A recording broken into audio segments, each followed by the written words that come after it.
As we talk about traumatic brain injury in military members, I will present the case of Steve Rogers, a captain in the U.S. Army who suffered a traumatic brain injury due to an IED blast in 2011. Captain Rogers was in Pakistan with the Navy SEALs, and so he was in a combat infantry vehicle and was wearing a helmet and full body armor when the IED blast occurred. And he was thrown to the left of the vehicle and hit the left side of the vehicle on the left side of his body. However, his body armor protected him from any physical injuries, any amputated, severed limbs, anything like that are kind of common with IEDs. But Captain Rogers was immediately knocked unconscious and was taken to a field hospital where he was prepared for medical evacuation to Landstuhl Regional Medical Center in Germany.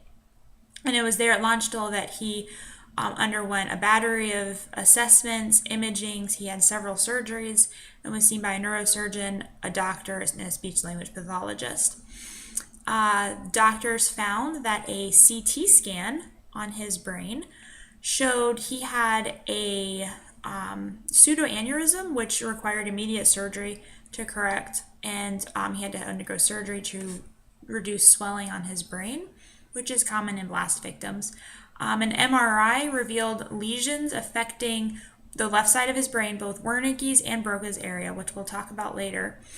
And then the DTI, the diffusion tensor imaging, that showed that he had a reduced fractional anisotropy, which is lack of connectivity between the left and the right hemispheres, because the FA was in the corpus callosum.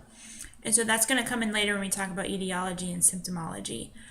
But one thing to note about Captain Rogers' condition is that service members who have been exposed to an IED blast, when autopsies are performed on them post-mortem, they find that there is a pattern of honeycomb-shaped lesions in the brain where the blast occurred, as opposed to other TBIs due to other causes where it's more of a bulb-shaped lesion.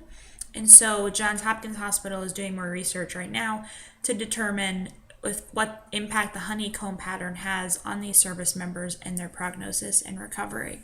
Something to keep in mind for Captain Rogers. It's not something that current imaging techniques will detect, but we know that the research has shown that it is a possibility that we should be aware of. So talking about etiology and symptomology, it is important to note, because he was in the infantry combat vehicle, he was in very specialized body armor and a helmet, that there were no additional physical injuries, and there was no shrapnel that entered his skull and his brain. And the reduced FA in the corpus callosum, however, did cause him to present with an unusual lack of awareness on the left visual field. And he had impaired function on the left side of his body, even though most of the injury also occurred on the left side of his body. But because of the reduced FA in the corpus callosum, that impacted his left side significantly.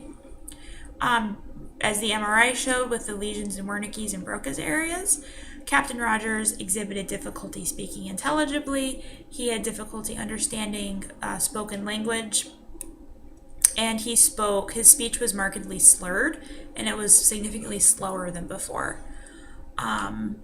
In addition to the left side of the brain, however, he also had frontal lobe injury, and the frontal lobe injury is very common because of the forward-facing blast of the IED, so the shock waves hit from the front, and so the frontal lobe was damaged, and that affected his processing skills, his memory, his executive functioning, and Captain Rogers was also confused, and he was easily distracted. He was also shown to have an increased dependence on others, which is something that his family found very disturbing, because Captain Rogers was usually a very independent, self-sufficient man before the incident occurred.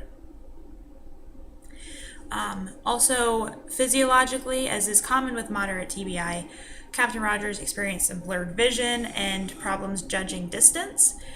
And he did have moderate to severe tinnitus, which is a variation from his pre IED in physical condition, where he was found to be auditorially fit for duty, and now he complained of moderately severe tinnitus. One thing to keep in mind with service members who have been hit by IEDs is that in addition to the neurological component, the speech language component, there is also very often a psychological component to their recovery.